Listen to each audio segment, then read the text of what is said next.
All right, welcome back to Epicus Gamicus Metallicus, year by year. Back with Luke, Here I am again. forever here. And I believe it is my turn to go I think you're right. first. Yeah, all right. So my first album is Who Do You Think You Are? Wait, no, Who Do We Think We Are by Deep Purple. This is kind of the secondary classic period of Deep Purple, like kind of the not quite as classic as the first couple, kind of gone down a little bit, but they definitely haven't fallen off a cliff yet, so not like they have in 75, because the last album before they took a hiatus was terrible. I think the album was called Come Taste the Band. Just don't listen to it unless you want to listen to old Deep Purple. Don't. You may as well listen to 90s Deep Purple at that point. No. Anyway. This album has a song Woman from Tokyo, which I believe is a cover. I think. That's right. Yeah. I never knew it was a cover when I was a kid, so it kind of confused me when I heard the original. It's very strange. And, this album also has one of the weird songs back when we did, was it Fireball, I think? Yeah, it talked about Anyone's Daughter. This is kind of like their next weird song, which is a song called Mary Long, which I seem to remember was written as a satire about a British politician. Can't remember which one. Probably called Mary, maybe, who did some stuff she shouldn't have been doing, Yeah. and then stuff that she condemned other people for doing, and then she was doing it. It's like it's very weird song. Doesn't really fit in the album, and especially doesn't fit in my head because my dad had removed it from the album when I was a kid because it's kind of slightly mature. Yeah. So I never thought it was in the album until I got a bit older and checked the album, and I had to wait. I'm missing a track. I'll put that in there. And this album also has a song called Rat Bat Blue, which is an interesting song for Purple. A faster song, kind of a fast, funky song. And I think that's what defines this era of Deep Purple. They started getting influenced by funk stuff. Yeah. So the little more bassy, groovy stuff. And this is the period where Ritchie Blackmore starts to get alienated. He'll stick to the band for a few more years, but eventually leaves, and I think he's the main reason they went on hiatus because he went to form Rainbow. Right, yeah. I'm glad he did because Deep Purple had kind of reached a low point. Drop off the end. Yeah, but Rainbow are one of the true classics, so we got Rainbow out of that. Yeah, definitely a good album. Your album? I've got Pronounced Leonard Skinnerd by Leonard Skinnerd. Or pronounced Leonard Skinnerd? Pronounced. Yeah. It's actually a really successful debut when it got released. Yeah. It's a pretty big southern rock album, but a lot of its songs are on mainstream classic rock radio. Mm-hmm. Pretty good airplay. Yeah. I mean, you got, if I'm honest, a lot of songs that annoy me. Tuesday's Gone is just goes on forever and ever. And Freebird. Don't get me started about Freebird. No, Freebird drives me crazy because every time someone plays it on Rock Band, I mean, the song's 9 minutes long, for fuck's sake. Yeah. I don't want to sit there for 9 minutes of Freebird, which isn't even a fun song to play because it's super slow. It's like... It's kind of... Yeah. I mean, it does have some interesting guitar solos in it, but it still just goes on and on. Yeah. And this album's also got Simple Man. Yeah. It's an interesting song. At least I find, if I'm honest, most Skinnerd songs slightly annoying, apart from Sweet Home Alabama, but that's just me. Got you. I don't know. And I guess, and you can kind of tell by Luke's accent here that he is very Texan. Yeah. Very Texan. I'm a bit more of a Skinnerd fan than Jack is. Yeah. I mean, I got some British blood in me, so I don't really understand it as well. I mean, eventually living in Texas, you kind of develop a taste for Southern style rock. Once you drive down enough back roads in Texas, it sort of seeps in a little bit. What do we got next? My number 2 album is naturally a British album. Dark Side of the Moon by Pink Floyd. And this is an album that I only really got into a couple years ago. Always found Pink Floyd a bit weird before that. Yeah. And I guess this album's kind of slow, so it's kind of hard to get into until you mature slightly. Right. Yeah. Yeah, and I could never figure out how this album sold so well. It's one of the best-selling albums of all time, yet it's super progressive, and so you're like, huh? Yeah. Yeah. Who are all these people who bought it? Like, I get why so many people buy Thriller, but Dark Side of the Moon? Really? Yeah. It's kind of. It's a bit interesting. But I think this is one of those albums which is, like you said, it was Zeppelin 4 you said this about, I think, that it's just one big song, really. Yeah. It may have different songs in it, but you listen to it as one big package. Yeah. And to listen to one track outside of it just doesn't really make sense. Although I know a lot of people have Money as the only Pink Floyd song they have, but Right.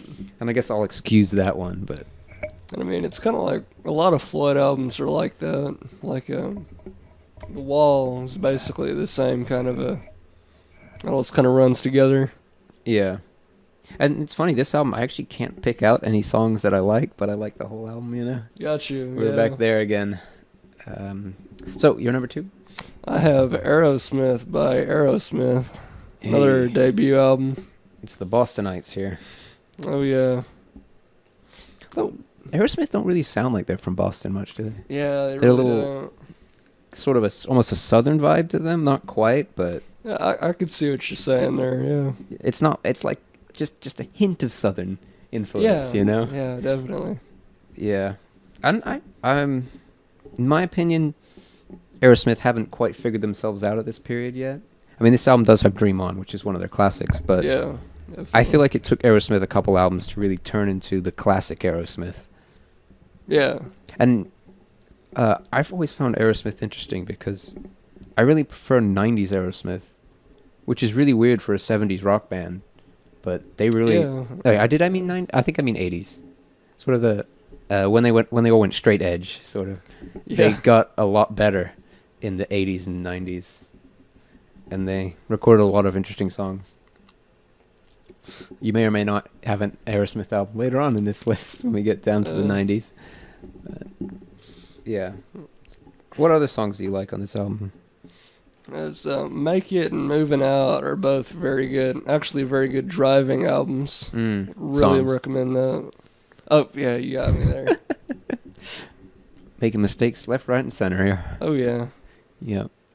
So I think I'm at number 3, which is Sabbath Bloody Sabbath. No prizes for guessing what band that's by. Black Sabbath, obviously.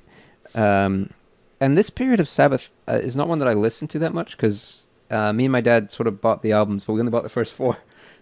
And then we have the 3 Dio albums, obviously. But so that looks sort of past 4. We don't have the albums, so I haven't listened to them quite as much.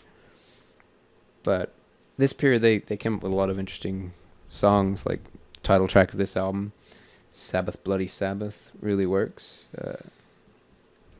Sabracadabra, interesting title, interesting song. Yeah.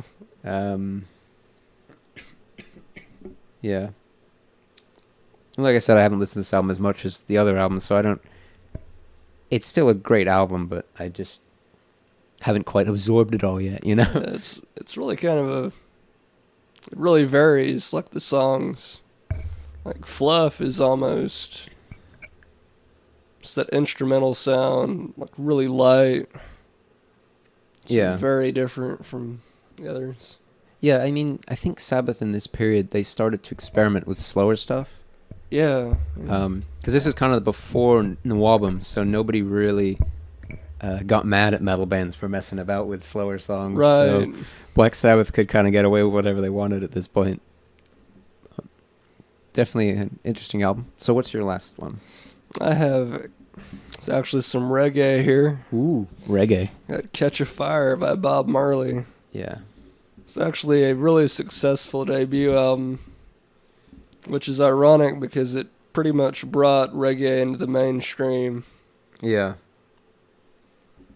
Got Stir It Up, or Steer It Up as the song goes. Yeah.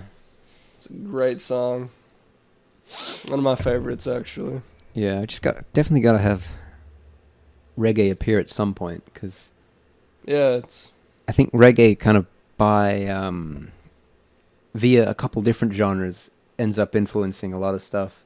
yeah, Because it goes into punk with stuff that the Clash did, and I think David Draymond from Disturbed said that Disturbed are more influenced by reggae than hip hop, and I'm like, yeah, I don't hear much reggae yeah, in there, I'm but sure I'll yeah. take your word for it. If you say you were influenced it, I'll believe you. But, yeah, this is definitely like when Bob Marley was sort of bringing reggae into the mainstream Right. out of yeah. Jamaica, and becomes really popular in the UK and all that, which leads to some weird, like, what happened with reggae and punk in the UK is so weird. It's like, how do these people who like fast music suddenly get into this slow music, Yeah, and then they all come together and turn into the two-tone bands like the Specials and stuff like that? yeah. It gets real interesting. Yeah, so I think that was the last one, right? I think so. So, who's getting kicked out today? Oh dear. I'm gonna have to kick out the Sabbath album. Ooh. I might need to kick out Aerosmith here. Oh, really? Yeah. Yeah. So, do we leave Sabbath in? I think I'm gonna have to veto you and say Sabbath has to stay. Yeah, I'm thinking you're right. Yeah. Yeah. Aerosmith isn't quite Aerosmith yet, you know? Right. Yeah. And guess we'll have to move on. It's funny. I just realized bands like Aerosmith like are sort of hard rock in the 70s, but you listen to them now and they sound almost soft. Yeah. It's strange. And it feels like a lot of classic rock style bands these days are almost metal. They're pretty heavy these days. Yeah. I don't know if it's just they got carried away in the mix now with modern technology, or that's how it always seems to end up. Yeah. But yeah, I think we'll call this episode. This has been 1973. We'll see you in 2 weeks for 74. Goodbye.